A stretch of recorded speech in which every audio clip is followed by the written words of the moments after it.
की लोकांना परमार्थ सांगणाऱ्याला भगवंताचा आदेश पाहिजे. म्हणजे रामकृष्णांच्या भाषेमध्ये पट्टा पाहिजे.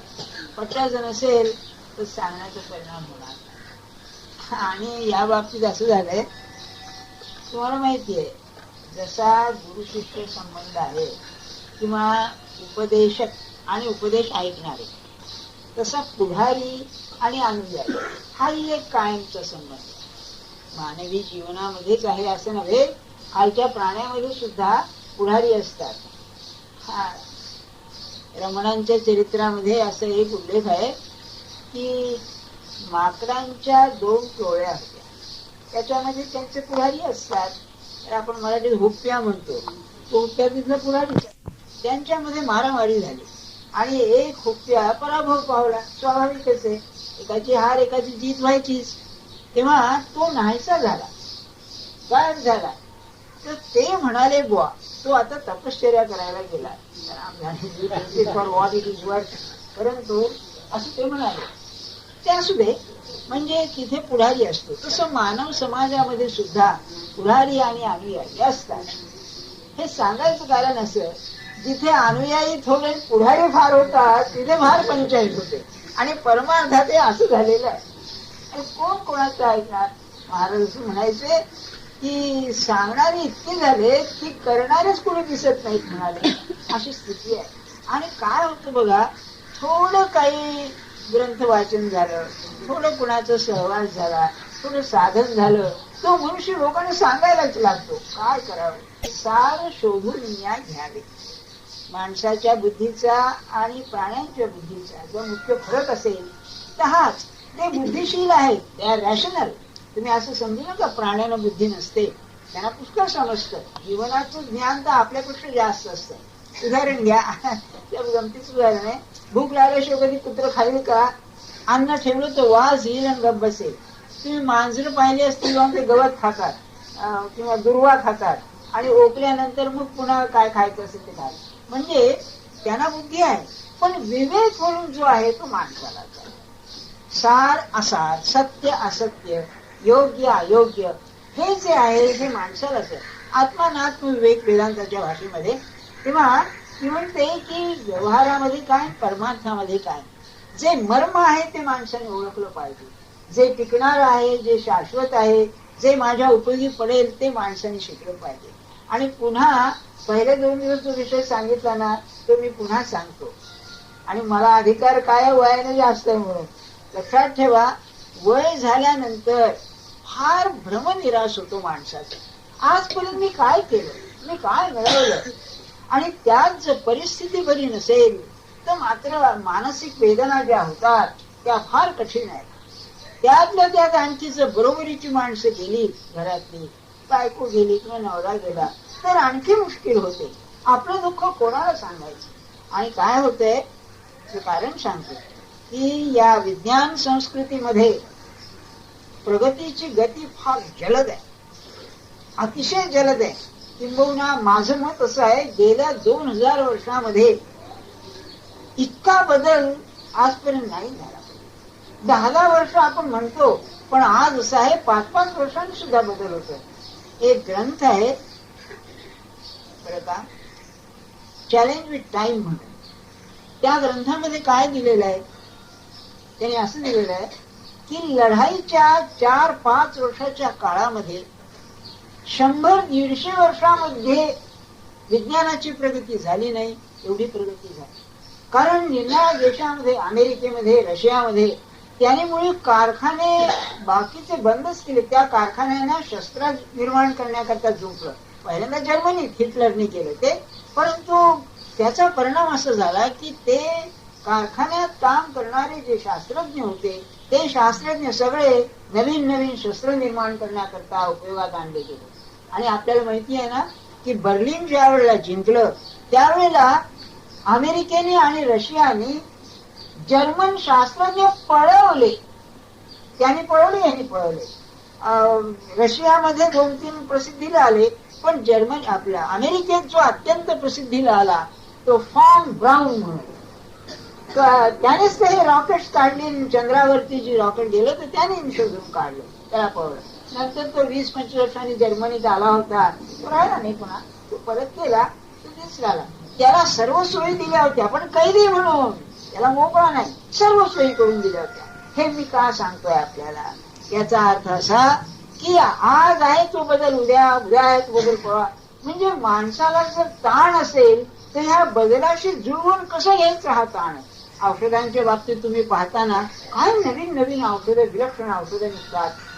याचा अर्थ असा की म्हातारपणी बदल जो होतो त्याच्याशी जुळून घेण्याची मनाची शक्ती राहत नाही, मुद्दा विसरू नका.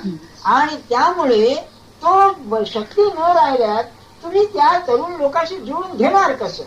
कपड्याच्या बाबतीत बघा, तुमची आमची मुलं काय कपडे घालतात पाहता ना तुम्ही, आपल्याला ते, आणि त्याने सवय शिकली, तुम्ही तेच घाला म्हणलं तर कसं काय व्हायचं हो.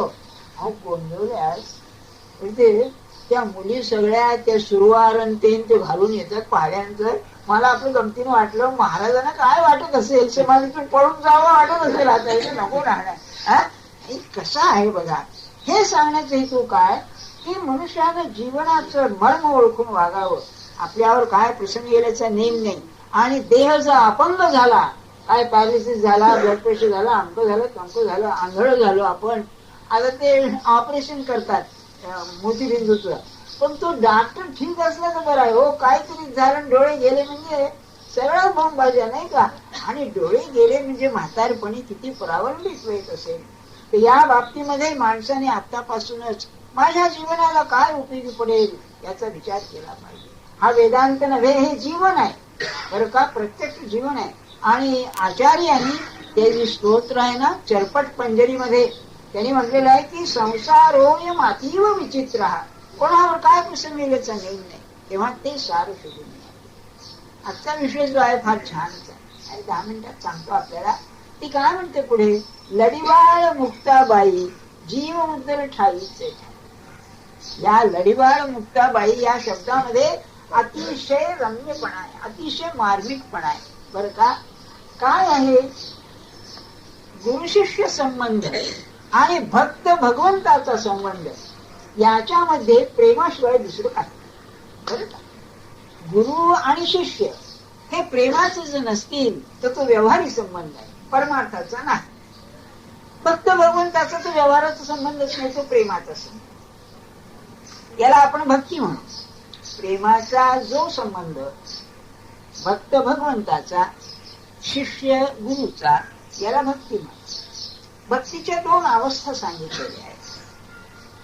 एक साधन भक्ती म्हणून, दुसरी साध्य भक्ती म्हणून, सिद्ध भक्ती म्हणा पाहिजे. पहिलीला दुसरं एक नाव आहे, वैधी भक्ती म्हणतात. म्हणजे विधी, हे आपण पूजा अर्चा करणं, अंक करणं करतो, ही वैधी भक्ती. ती दुसरी जी आहे ना ती प्रेम लक्षणा भक्ती आहे. जी सिद्ध भक्ती आहे ती प्रेम लक्षणा आहे, त्याच्यात प्रेमाशिवाय दुसरं काहीच नाही. त्या भक्तीचं जे व्यक्त स्वरूप येतं, थांबा, भक्ती म्हणजे काय अगदी थोडक्यात सांग. काय होतं, आपण जेव्हा आवडीची वस्तू घेतो, आपल्याला मिळते, आपण एखाद्या, समजा कल्पनाच करा, किंवा आपल्याला दागिन्याची अतिशय हौस आहे. आता महाराजांच्या म्हणण्याप्रमाणे दागिन्याची हौस नसलेली बाई म्हणजे ती पोचलेली समजायची. त्यांनी उदाहरण दिलं, एका बाईने नवऱ्याच्या मागे हात लावला, मला आमचा दागिना पाहिजे. कंटाळला, देतो म्हणाला करून, पण एका अटीवर देईन की तो घालून घराची बाहेर जायचं नाही. मग करायचं कशाला म्हणाले ते, तर लोकांना दाखवायचं नाही तर दागिना करायचं कशाला. तर समजा एखाद्या बाईला एखाद्या दागिन्याचा अत्यंत आवड आहे आणि बरेच दिवस वाट पाहते आणि दागिना मिळाला, तर तो दागिना घालीत असताना तिच्या मनाची जी एक भावनात्मक अवस्था येते, त्या भावनेला रस असं म्हणतात. आपल्याला जेव्हा वस्तू आवडते तेव्हा एक प्रकारचा अंतःकरणामध्ये मऊपणा येतो, द्रवत्व येतं, त्याला रस असं म्हणतात. भगवंताच्या बाबतीत काय होतं, व्यवहाराच्या बाबतीमध्ये हा रस स्थिर नाही. आज या वस्तूबद्दल आहे, उद्या त्या वस्तूबद्दल आहे. आपण पाहतो ना की लहानपणी ज्या वस्तूबद्दल आपल्याला रस आहे तो पुढे राहत नाही आपल्याला. लहानपणी ते स्क्रू गोळा करा, तुकडे गोळा करा लोखंडाचे दगडाचे, मोठेपणी कुठे करतो आपण, आपलं हे बदलतो. पण भगवंताच्या बाबतीमध्ये रसामध्ये बदल नाही. आणि काय होतं, आपली वृत्ती प्रेमाने मृदू झाली, आपली वृत्ती प्रेमाने नाजूक झाली, म्हणजे ती भगवंताशी सहज तादात्म्य पावली. आणि ती तादात्म्य पावली की भगवंत रसस्वरूपच असल्यामुळे हाही रसानं भरून जातो. याला भक्ती असं म्हणतात. मला कल्पना आहे बरं का, मी जरा थोडक्यात सांगतोय, पण आपल्याला वेळ नाही आणि तो विषय थोडा निराळकरण सांगायचा म्हणून मी हे आवडतं येतो. मग भक्ती म्हणजे काय, तर भगवंताबद्दल किंवा शिष्याबद्दल अतिशय प्रेम असणं, रसमय बनणं, किंवा त्याच्याशिवाय जगात दुसरी वस्तू न आवडणं म्हणजे प्रेम, भक्ती. बरं का. आता त्यात प्रकार आहेत. त्याचे व्यक्त स्वरूप काय आहे, त्याच्या व्यक्त स्वरूपामध्ये 4 मुख्य प्रकार आहेत. एक प्रकार आहे तो दास्यभाव, म्हणजे भक्त हा भगवंताचा दास पाहिजे. आणि एका रविवारी मी सांगितलेलं आठवत असेल, महाराष्ट्रामध्ये दास्य भक्तीला अतिशय महत्व आहे. ज्ञानेश्वर महाराजांनी ज्ञानेश्वरी आरंभ केली ना, ज्याच्यामुळे त्यांचं एवढं महत्व जगात आहे. दुसरं ओवीतच काय म्हणतात ते बघा. ओम नमोजी आद्या, आरंभ असा आहे.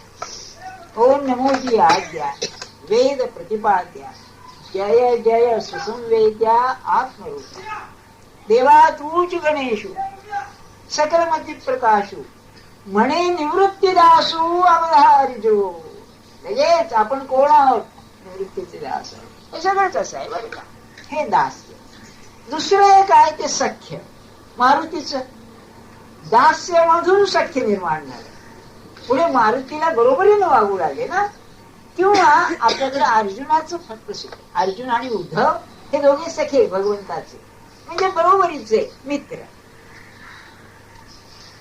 तिसरा जो आहे त्याला वत्सल रस म्हणतात, वात्सल्य. याचं मूर्तिमंत उदाहरण असेल ते यशोदा. अहो काय सांगू आपल्याला, काव्य, हिंदी काव्य, संस्कृत काव्य या वत्सल रसाने भरून गेलेलं आहे. म्हणजे श्रीकृष्ण परमात्मा लहान मूल म्हणून त्यांनी भावलेला आहे, वात्सल्य रस. आणि चौथा जो आहे त्याला मधुर रस असं म्हणतात. त्याला नावच मधुर रस आहे. नवरा बायकोचा संबंध, याच्या पलीकडे प्रेमाचा मधुर संबंध नाही. आपल्याला संबंध आहे वत्सल रसाचा, लढीवाळ मुक्ताबाई. त्यात फरक आहे.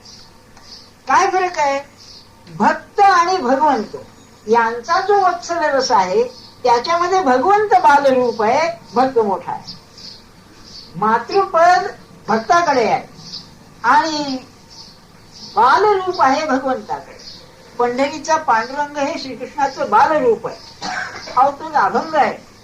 आणि तू वृंदावनाने चोरी केली आहे आणि सापडू नये म्हणून पंढरीला येऊन राहिला, पण आम्ही धुंडणार तुला बरोबर, अशी एक गमती आहे बरं का.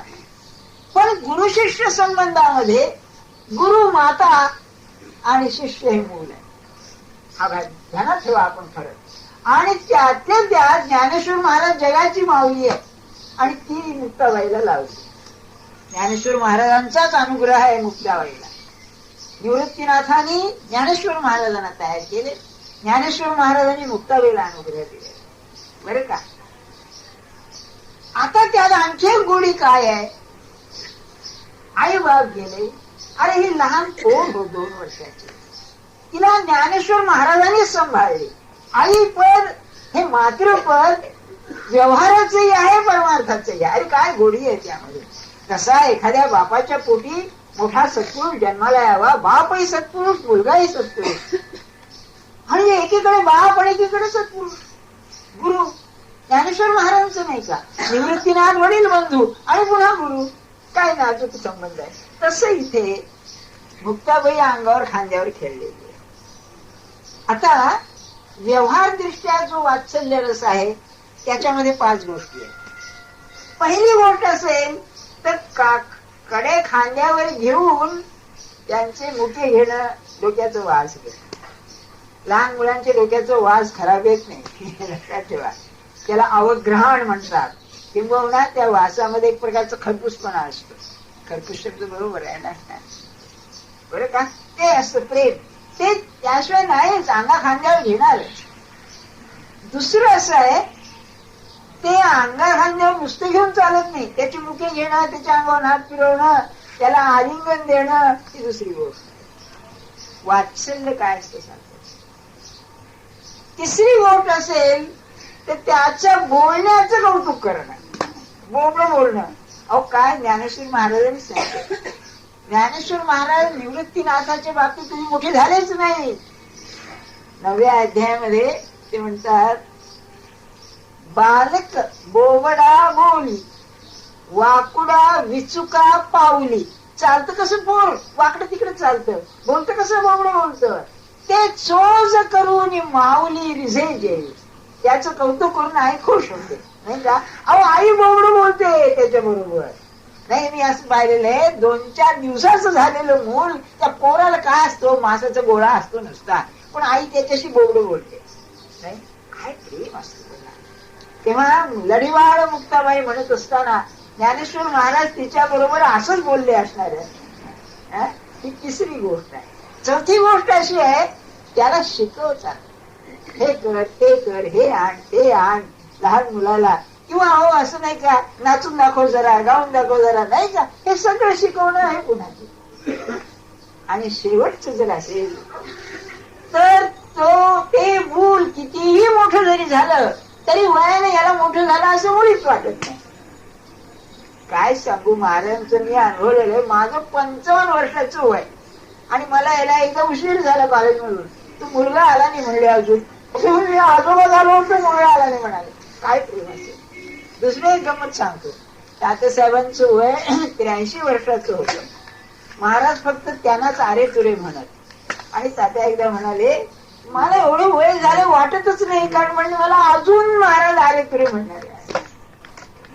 काय प्रेम असतं, वात्सल्य रस. मी तुम्हाला सांगतो, कुणीतरी आपल्याला असं मूल म्हणून समजणारं असावं जगामध्ये. हा मोठा झालाच नाही वयानं. मी आपल्याला एकदा सांगितलं ना, मी सांगितलं तुम्हाला, काय करावं, पुन्हा पुन्हा गोष्टी सांगाव्या लागतात. लोकमान्य तुरुंगातून सुटून आले तेव्हा सकाळी स्नान बिन झालं, रात्री 12 वाजता आले. आपल्याला माहिती ना, माट्यानी एक हे लिहिलेले, तो लहान मुलांच्या धड्यात असतो, भैयाधार उडीना असं त्याचं हेडिंग आहे. ते काय झालं, रात्री 12 वाजता आले.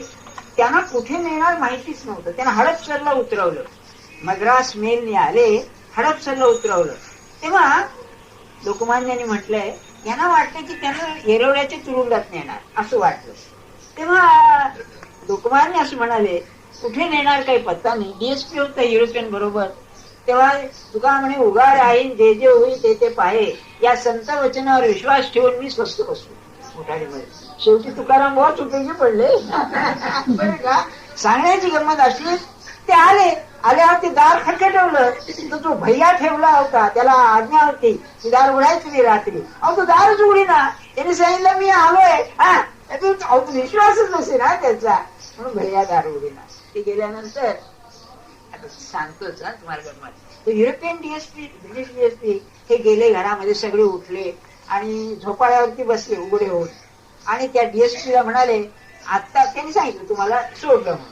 तेव्हा म्हणाले, आतापर्यंत मी तुमचा कैदी होतो, आता तुम्ही माझी कैदी आहात, चहा घेतल्याशिवाय जायचं नाही म्हणाले. बरं का. लोकमान्य त्याला म्हणाले. नंतर एकदम वार्ता पसरली सगळी, पुण्यामध्ये आले आले आले.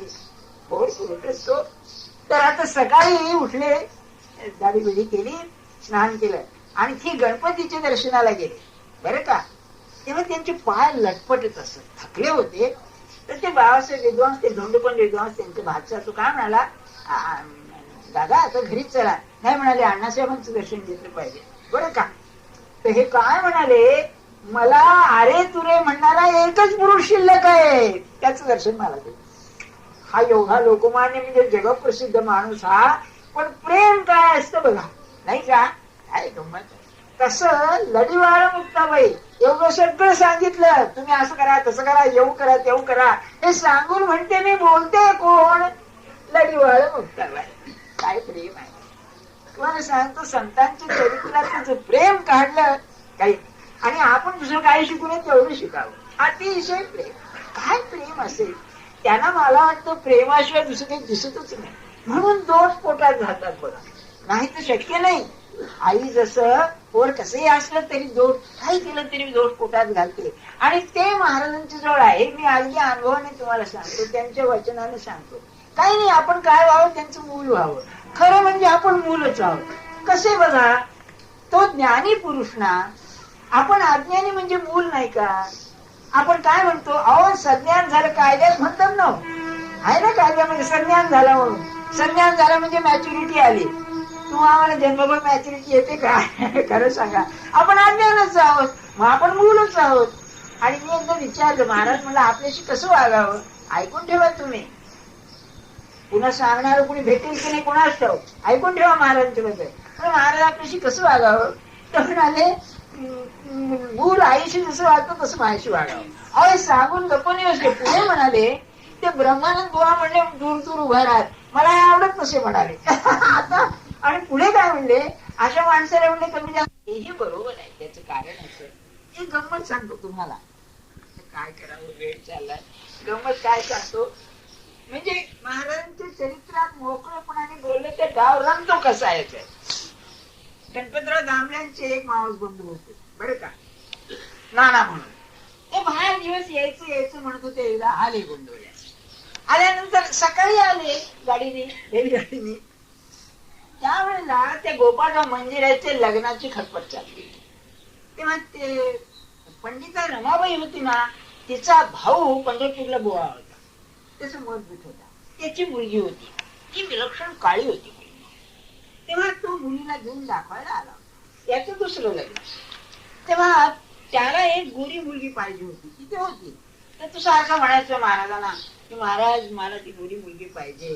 महाराज म्हणायचे, अरे तुला काय दुसरं लग्न आहे, प्रपंच करायचंय. त्याच्या आईने महाराजांना त्याच्या पदरात टाकला होता महाराजांचं. म्हणून महाराज लग्नाची घटपट. तेव्हा महाराज जो ऐके ना, तेव्हा महाराज काय म्हणाले, अरे माझी बायको आंधळी नाही का. पण हा काय म्हणाला, तुम्ही साधू आहात हो, तुमचं चालून द्या. काय मोकळेपणाने बोलण्याची तर आहे. तुम्हाला आणखी पुढची गंमत सांगतो. ते ब्रह्मानंद बुवांचा यांचा फरक सांगायचा. थोडंच हा ब्रह्मानंद बुवा. तेव्हा हे नाना आले. त्या मुलगी पाहायचा त्या दिवशी कार्यक्रम होता. महाराज पाहायला जाणार. तेव्हा महाराज काय म्हणाले, नाना तुम्ही आलाच आहात बरं काय, पहिली भेट बरं आलाच आहात. तर म्हणले जा, म्हणले तात्यांनी गणपतराव म्हणले जा तुम्ही मुलगी बघून या. ते गेले. त्या सध्या जिथे ते राहतात ना कुलकर्णी डॉक्टर, तिथे ते यायच्यात गेले धर्मशाळेत. जाऊन आले. काय म्हणले नाना मुलगी कशी आहे. महाराज म्हणाले या गोपाळला म्हणजे मंदिराला, गोपाळला धंदा करायचं कारण नाही म्हणले काही. अरे म्हणजे काय नाही म्हणले, सकाळी एकदा मुलीला पाण्यातून बुचकळून काढली की शाही शाही म्हणाले.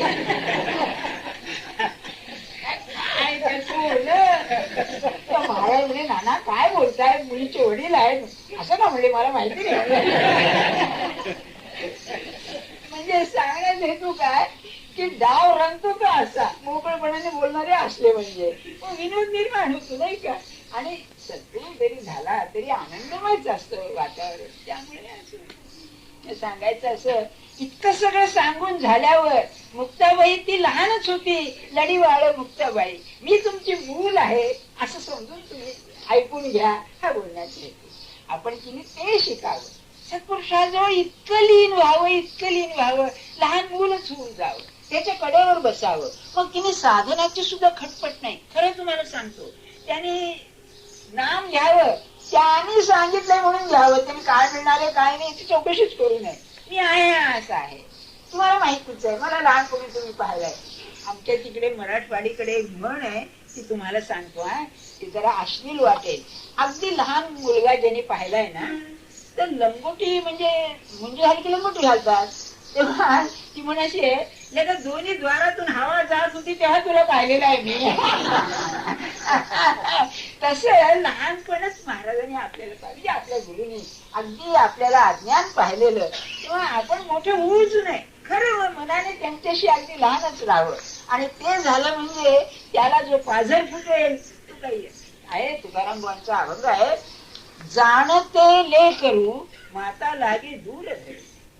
मूल लहान जाणतं झालं की आई दूर करते. तसं आपण जाणतं होऊच नाही. आणि मला सांगा, काय जाणतं व्हायचं? काय आपल्याला कळलेलं आहे जीवनाचं, किंवा काय, किंवा त्यांचं तरी काय कळलेलं आहे, नाही का? आपण एवढी ज्ञानेश्वरी वाचतो, काय त्याच लक्षात ठेवा. आपण सत्पुरुषाच्या ग्रंथामध्ये आणि विद्वानाच्या ग्रंथामध्ये फरक असा आहे की विद्वान हा लहान असतो आणि ग्रंथ त्याचा मोठा. सत्पुरुष हा मोठा आणि ग्रंथ त्याचा लहान. सत्पुरुषाचं सगळं त्या ग्रंथात येणं शक्य नाही. अनंत ज्ञान त्याच्या जवळ सच्चिदानंद स्वरूप असणारा, त्याचं थोडं ज्ञान त्या ह्याच्यात येतं. विद्वानाचं कसं, त्याला पाहिलं की ब्रह्मनिरासच होतो, यांनी तो ग्रंथ लिहिला, हा काय चक्रम आहे, किंवा हा काय मामुली मनुष्य आहे, हलक्या वृत्तीचा आहे, असा. तेव्हा आपण मोठं होऊच नाही, आपण लहानच राहावं. आणि त्या बालपणामध्ये आज्ञापालन हे मुख्य आहे. तुम्ही सांगाल ते करायचं, बाकी बालपण मला माहिती नाही, बाकीचं तुम्ही पाहून द्या. असं जर झालं ना तर त्या प्रेमाचा अनुभव येईल.